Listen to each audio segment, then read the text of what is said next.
ಬೆಂಗಳೂರಲ್ಲಿ ಕಾಣೆಯಾಗಿದ್ದ ಉದ್ಯಮಿ ತನ್ನದೇ ಕಾರ್ನಲ್ಲಿ ಶವವಾಗಿ ಪತ್ತೆಯಾಗಿದ್ದಾರೆ. ಉದ್ಯಮಿ ಅಶ್ವಿನ್ ಕುಮಾರ್ ಮೃತದೇಹ ಕೊಡಿಗೆಹಳ್ಳಿ ಮಾನಸ ಆಸ್ಪತ್ರೆ ಬಳಿ ನಿಲ್ಲಿಸಿದ ಕಾರ್ನಲ್ಲಿ ಪತ್ತೆಯಾಗಿದೆ. ಮೇಲ್ನೋಟಕ್ಕೆ ಹೃದಯಾಘಾತದಿಂದ ಮೃತಪಟ್ಟಿರುವ ಶಂಕೆ ಇದೆ. ನಿನ್ನೆ ಬೆಳಗ್ಗೆ ಕೆಲಸಕ್ಕೆ ಅಂತ ಹೋಗಿದ್ದಂತ ಅಶ್ವಿನ್ ಯಾರ ಸಂಪರ್ಕಕ್ಕೂ ಸಿಗದೆ ನಾಪತ್ತೆಯಾಗಿತ್ತು.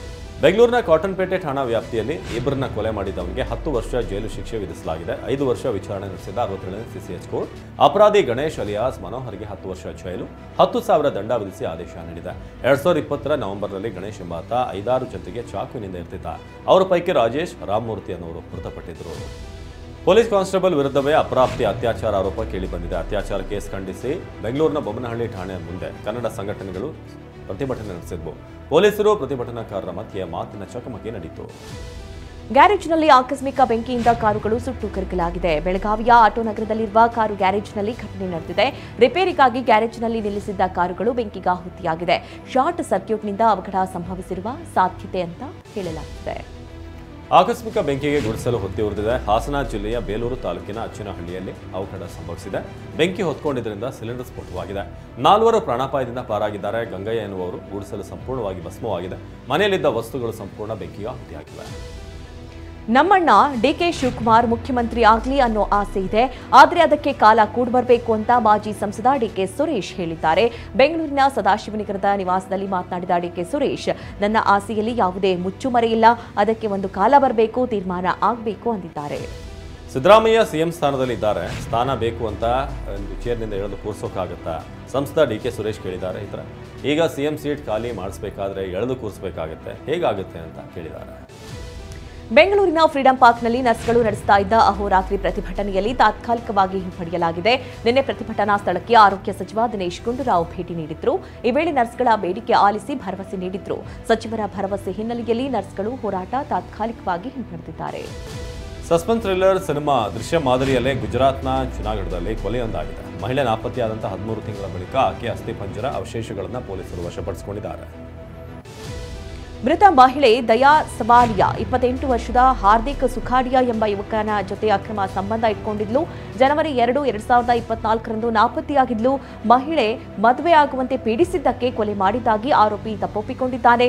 13 ತಿಂಗಳ ಬಳಿಕ ಮೃತದೇಹದ ಅವಶೇಷಗಳು ಪತ್ತೆಯಾಗಿವೆ. ₹2,000 ಮುಖಬೆಲೆಯ ನೋಟುಗಳಲ್ಲಿ %98.18% ವಾಪಸ್ ಬಂದಿವೆ ಅಂತ ಭಾರತೀಯ ರಿಸರ್ವ್ ಬ್ಯಾಂಕ್ ತಿಳಿಸಿದೆ. ಇನ್ನು ₹6,471 ಕೋಟಿ ಮೌಲ್ಯದ ನೋಟುಗಳು ಹಿಂದಿರುಗಿಲ್ಲ. ನಿಮ್ಮ ಬಳಿ ₹2,000 ನೋಟುಗಳಿದ್ದರೆ ಅವುಗಳನ್ನು ಭಾರತೀಯ ರಿಸರ್ವ್ ಬ್ಯಾಂಕ್ಗೆ ವಾಪಸ್ ಕೊಟ್ಟು ಬದಲಿ ಹಣ ಪಡಿಬಹುದು ಅಂತ RBI ಹೇಳಿದೆ. ಉತ್ತರಾಖಂಡ್ನಲ್ಲಿ ಹಿಮದ ಅಡಿ ಸಿಲುಕಿದ್ದ 4 ಮೃತಪಟ್ಟಿದ್ದಾರೆ. ಚಮೋಲಿ ಜಿಲ್ಲೆಯ ಮಾರಾ ಬಳಿ ಹಿಮ ಕುಸಿದು 59 ಕಾರ್ಮಿಕರು ಸಿಲುಕಿದ್ರು. ಈ ಪೈಕಿ 50 ಕಾರ್ಮಿಕರ ರಕ್ಷಣೆ ಮಾಡಲಾಗಿದೆ. ಇನ್ನುಳಿದ 5 ರಕ್ಷಣಾ ತಂಡಗಳು ಕಾರ್ಯಾಚರಣೆ ನಡೆಸಿವೆ. ಹರಿಯಾಣದ ಅಂಬಾಲದ ಕೋರ್ಟ್ ಆವರಣದಲ್ಲಿ ಗುಂಡಿನ ದಾಳಿ ನಡೆದಿದೆ. ಅಮಾನ್ ಎಂಬ ಆರೋಪಿ ಮೇಲೆ ದುಷ್ಕರ್ಮಿಗಳು ಗುಂಡು ಹಾರಿಸಿದ್ದಾರೆ. ಪೊಲೀಸರು ಅಮಾನ್ನನ್ನ ಕೋರ್ಟ್ಗೆ ಕರೆತರುವಾಗ 4-5 ಸುತ್ತು ಗುಂಡು ಹಾರಿಸಿ ಆಗಂತಕರು ಪರಾರಿಯಾಗಿದ್ದಾರೆ.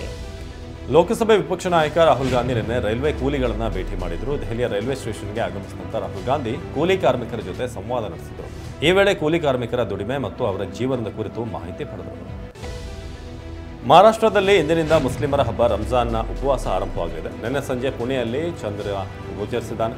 ಈ ಹಿನ್ನೆಲೆಯಲ್ಲಿ ಮುಸ್ಲಿಂ ಧರ್ಮೀಯರು ಇಂದಿನಿಂದ 1 ತಿಂಗಳ ಕಾಲ ರಂಜಾನ್ ಹಬ್ಬದ ನಿಮಿತ್ತ ಉಪವಾಸ ವ್ರತ ಕೈಗೊಳ್ಳುತ್ತಾರೆ. ಅಮೆರಿಕ ಅಧ್ಯಕ್ಷ ಡೊನಾಲ್ಡ್ ಟ್ರಂಪ್ ಮತ್ತು ಉಕ್ರೇನ್ ಅಧ್ಯಕ್ಷ ಜೆಲೆನ್ಸ್ಕಿ ನಡುವಿನ ವಾಗ್ವಾದ ವೈರಲ್ ಆಗ್ತಾ ಇದೆ. ಉಕ್ರೇನ್ನಲ್ಲಿರುವ ಖನಿಜ ಸಂಪತ್ತಿನ ಬಳಕೆ ಕುರಿತು ಉಭಯ ದೇಶಗಳ ನಡುವಿನ ಒಪ್ಪಂದಕ್ಕೆ ಸಭೆಯಲ್ಲಿ ಸಹಿ ಹಾಕಬೇಕಾಗಿತ್ತು. ಆದರೆ ಟ್ರಂಪ್ ಜೆಲೆನ್ಸ್ಕಿ ಕಿತ್ತಾಟದಿಂದ ಎರಡೂ ದೇಶಗಳ ಸಂಬಂಧದಲ್ಲಿ ಬಿರುಕು ಕಾಣಿಸಿಕೊಂಡಿದೆ. ಖ್ಯಾತ ಉದ್ಯಮಿ ಎಲಾನ್ ಮಸ್ಕ್ 14ನೇ ಮಗುವಿಗೆ ತಂದೆಯಾಗಿದ್ದಾರೆ. ಅಮೆರಿಕ ಅಧ್ಯಕ್ಷ ಡೊನಾಲ್ಡ್ ಟ್ರಂಪ್ ನಿಕಟ ಸಲಹೆಗಾರರಾಗಿ ಇದೀಗ ಭಾರಿ ಜನಪ್ರಿಯತೆ ಗಳಿಸಿರುವ ಮಸ್ಕ್ ತಮ್ಮ 14ನೇ ಮಗುವನ್ನು ಮಾರ್ಚ್ 1ರಂದು ಸ್ವಾಗತಿಸಿದ್ದಾರೆ. ಎಲಾನ್ ಮಸ್ಕ್ ಕಂಪನಿ ನ್ಯೂರಾಲಿಂಕ್ನ ಕಾರ್ಯನಿರ್ವಾಹಕಿ ಶಿವೋನ್ ಜಿಲಿಸ್ ಈ ಮಗುವಿನ ತಾಯಿಯಾಗಿದ್ದಾರೆ. ಇದು ಇವರಿಬ್ಬರಿಗೆ ಜನಿಸಿದ 4ನೇ ಮಗುವಾಗಿದೆ. ಮಲ್ಲಿಕಾರ್ಜುನ ಎಸ್ ಬೊಮ್ಮಾಯಿ ಪುತ್ರ ಮನೀಶ್ ಹಾಗೂ ಅಮೃತ ಆರತಕ್ಷತೆಯಲ್ಲಿ ಡಿಸಿಎಂ ಭಾಗಿಯಾಗಿದ್ದರು. ಬೆಂಗಳೂರಿನ ಅರಮನೆ ಮೈದಾನದಲ್ಲಿ ನಡೆದಂಥ ವಿವಾಹದ ಆರತಕ್ಷತೆ ಕಾರ್ಯಕ್ರಮದಲ್ಲಿ ವಧುವರರಿಗೆ ಡಿಕೆಶಿ ಶುಭ ಹಾರೈಸಿದರು. ಬೆಂಗಳೂರಿನಲ್ಲಿ 16ನೇ ಅಂತಾರಾಷ್ಟ್ರೀಯ ಚಲನಚಿತ್ರೋತ್ಸವಕ್ಕೆ ಚಾಲನೆ ಸಿಕ್ಕಿದೆ. ಸರ್ವಜನಾಂಗದ ಶಾಂತಿಯ ತೋಟ ಶೀರ್ಷಿಕೆಯಡಿ ಚಿತ್ರೋತ್ಸವಕ್ಕೆ ನಿನ್ನೆ CM Siddaramaiah, DCM DK Shivakumar ಚಾಲನೆ ನೀಡಿದ್ರು. ಈ ಉತ್ಸವ ಮಾರ್ಚ್ 8ರವರೆಗೆ ನಡೆಯಲಿದೆ. ಈ ಬಾರಿ 60 ರಾಷ್ಟ್ರಗಳ 200 ಸಿನಿಮಾಗಳ ಪ್ರದರ್ಶನವಾಗಲಿದೆ. 16ನೇ ಬೆಂಗಳೂರು ಅಂತಾರಾಷ್ಟ್ರೀಯ ಚಲನಚಿತ್ರೋತ್ಸವಕ್ಕೆ ಚಾಲನೆ ನೀಡಿದ ಬಳಿಕ ಮುಖ್ಯಮಂತ್ರಿ ಸಿದ್ದರಾಮಯ್ಯ ಮಾತನಾಡಿ ಮೈಸೂರಿನಲ್ಲಿ ವಿಶ್ವ ದರ್ಜೆಯ ಫಿಲ್ಮ್ ಸಿಟಿಯನ್ನು ನಿರ್ಮಾಣ ಮಾಡೋದಾಗಿ ಘೋಷಣೆ ಮಾಡಿದರು. ಬೆಂಗಳೂರು ಸಿನಿಮಾ ಉತ್ಸವ ಕಾರ್ಯಕ್ರಮ ಉದ್ದೇಶಿಸಿ ಮಾತನಾಡಿದ ಡಿಸಿಎಂ ಡಿಕೆ, ಮೇಕೆದಾಟು ಹೋರಾಟದಲ್ಲಿ ಸಿನಿಮಾ ರಂಗದ ಕೆಲವರು ಬಿಟ್ಟರೆ ಬೇರೆ ಯಾರೂ ಬಂದಿಲ್ಲ. ಸಿನಿಮಾ ರಂಗದವರ ಮೇಲೆ ನನಗೆ ಕೋಪ ಇದೆ ಅಂತ ಹೇಳಿದರು. ಬೆಂಗಳೂರು ಅಂತಾರಾಷ್ಟ್ರೀಯ ಚಲನಚಿತ್ರೋತ್ಸವದಲ್ಲಿ ನಟ ಶಿವರಾಜ್ ಕುಮಾರ್ ಸಿನಿಮಾ ಉತ್ಸವದ ಕೈಪಿಡಿಯನ್ನು ರಿಲೀಸ್ ಮಾಡಿದರು. ಇದೊಂಥರ ನಮ್ಮ ಮನೆ ಹಬ್ಬದ ರೀತಿ. ಕ್ಯಾನ್ಸರ್ ಸಮಯದಲ್ಲಿ ಜೊತೆ ನಿಂತ ಅಭಿಮಾನಿ ದೇವರುಗಳಿಗೆ ಧನ್ಯವಾದ ಹೇಳೋದಾಗಿ ತಿಳಿಸಿದರು. ವಿಜಯನಗರದಲ್ಲಿ ಹಂಪಿ ಉತ್ಸವದ ಸಂಭ್ರಮ ಕಳೆಗಟ್ಟಿದೆ. 2ನೇ ದಿನವೂ ಮನೋರಂಜನಾ ಕಾರ್ಯಕ್ರಮ ನಡೆದವು. ನಟಿಯರಾದ ಪ್ರಿಯಾಂಕಾ ಉಪೇಂದ್ರ, ಅನುಪ್ರಭಾಕರ್ ಅಭಿಮಾನಿಗಳನ್ನ ರಂಜಿಸಿದ್ರು. ಹೂವೆ ಹೂವೆ ಹಾಡಿಗೆ ಹೆಜ್ಜೆ ಹಾಕಿದ ಪ್ರಿಯಾಂಕಾ ಪ್ರೀತಿ ಪ್ರೇಮ ಪುಸ್ತಕದ ಬದನೆಕಾಯಿ ಅಂತ ಡೈಲಾಗ್ ಹೊಡೆದರು. ಹಂಪಿ ಉತ್ಸವದಲ್ಲಿ ನಟರಾದ ವಸಿಷ್ಠ ಸಿಂಹ ಹಾಗೂ ವಿಜಯ ರಾಘವೇಂದ್ರ ಕೂಡ ಕಮಾಲ್ ಮಾಡಿದರು. ವಸಿಷ್ಠ ಸಿಂಹ ಟಗರು ಸಿನಿಮಾದ ಡೈಲಾಗ್ ಹೊಡೆದು ಅಭಿಮಾನಿಗಳನ್ನು ರಂಜಿಸಿದ್ರು. ಪುನೀತ್ ರಾಜ್ಕುಮಾರ್ ನೆನಪು ಮಾಡಿಕೊಳ್ತಾ ಗೊಂಬೆ ಹೇಳ್ತೈತೆ ಹಾಡು ಹೇಳಿದರು. ಹಂಪಿ ಉತ್ಸವದಲ್ಲಿ ಸಂಗೀತ ನಿರ್ದೇಶಕ ಅರ್ಜುನ್ ಜನ್ಯ ತಂಡವು ಮ್ಯೂಸಿಕಲ್ ನೈಟ್ ನಡೆಸಿಕೊಟ್ರು. ಹಂಪಿ ಉತ್ಸವದಲ್ಲಿ ಬೀಟ್ ಗುರಸ್ ತಂಡವು ಅಭಿಮಾನಿಗಳನ್ನ ರಂಜಿಸಿತು. ಇದು ದುಬೈನ ಇಂಟರ್ನ್ಯಾಷನಲ್ ಸ್ಟೇಡಿಯಂನಲ್ಲಿ Bharat versus New Zealand Champions Trophy ಪಂದ್ಯ ನಡೆಯಲಿದೆ. ಭಾರತ ತಂಡದ ಲೀಗ್ ಹಂತದ ಕೊನೆ ಪಂದ್ಯದಲ್ಲಿ ಗೆಲ್ಲೋಕೆ team India captain Rohit Sharma, Kohli ಹಾಗೂ ಇತರೆ ಆಟಗಾರರು ಶನಿವಾರ ನೆಟ್ನಲ್ಲಿ ಭರ್ಜರಿ ಅಭ್ಯಾಸ ನಡೆಸಿದ್ದಾರೆ. ಚಾಂಪಿಯನ್ಸ್ ಟ್ರೋಫಿಯಲ್ಲಿ ಸೆಮಿಫೈನಲ್ ಆಡೋದಕ್ಕೆ ಪಾಕಿಸ್ತಾನದಿಂದ ಆಸ್ಟ್ರೇಲಿಯಾ ಹಾಗೂ ದಕ್ಷಿಣ ಆಫ್ರಿಕಾ ತಂಡಗಳು ದುಬೈಗೆ ಹೊರಟಿವೆ. ಭಾನುವಾರ ನಡೆಯಲಿರುವ ಭಾರತ ವರ್ಸಸ್ ನ್ಯೂಜಿಲೆಂಡ್ ಪಂದ್ಯದಲ್ಲಿ ಭಾರತ ಗೆದ್ದರೆ ಚಾಂಪಿಯನ್ಸ್ ಟ್ರೋಫಿ ಸೆಮಿಫೈನಲ್ನಲ್ಲಿ ಭಾರತ ಹಾಗೂ ಆಸ್ಟ್ರೇಲಿಯಾ ಮುಖಾಮುಖಿ ಆಗ್ತವೆ.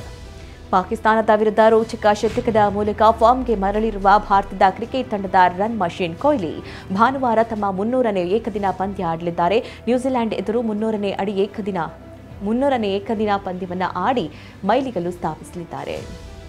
WPLನಲ್ಲಿ RCB ನಾರಿಯರ ತಂಡ ಸತತ 4ನೇ ಸೋಲು ದಾಖಲಿಸಿದೆ. ಅದರಲ್ಲೂ 2025ರ ಆವೃತ್ತಿಯಲ್ಲಿ ತವರು ಮೈದಾನ ಬೆಂಗಳೂರಿನಲ್ಲಿ ಆಡಿದಂಥ ಎಲ್ಲಾ 4 ಪಂದ್ಯಗಳನ್ನು ಸೋತಿರುವ RCB ನಾರಿ ಪಡೆ ಅಭಿಮಾನಿಗಳಿಗೆ ನಿರಾಸೆ ಮೂಡಿಸಿದೆ. ಇವರಿಗೆ 6 ಪಂದ್ಯ ಆಡಿ ಕೇವಲ 2 ಮಾತ್ರ RCB ಗೆದ್ದಿದೆ. ರಣಜಿ ಟ್ರೋಫಿ ಫೈನಲ್ ಪಂದ್ಯದಲ್ಲಿ ಕೇರಳ ವಿರುದ್ಧ ಕರುಣ್ ನಾಯರ್ ಭರ್ಜರಿ ಶತಕ ಸಿಡಿಸಿದ್ದಾರೆ. ಶತಕ ಗಳಿಸಿದ ಬಳಿಕ 9 ಬೆರಳುಗಳನ್ನು ತೋರಿಸಿ ಇದು 9ನೇ ಶತಕ ಅಂತ ತೋರಿಸಿ ಕರುಣ್ ವಿಶೇಷವಾಗಿ ಸಂಭ್ರಮಿಸಿದ್ದಾರೆ. ಮೊದಲ ಇನ್ನಿಂಗ್ಸ್ನಲ್ಲಿಯೂ ಉತ್ತಮ ಪ್ರದರ್ಶನ ನೀಡಿದ ಕರುಣ್ ಈ ಸೀಸನ್ನಲ್ಲಿ 4ನೇ ಶತಕ ಬಾರಿಸಿದ ಸಾಧನೆ ಮಾಡಿದ್ದಾರೆ.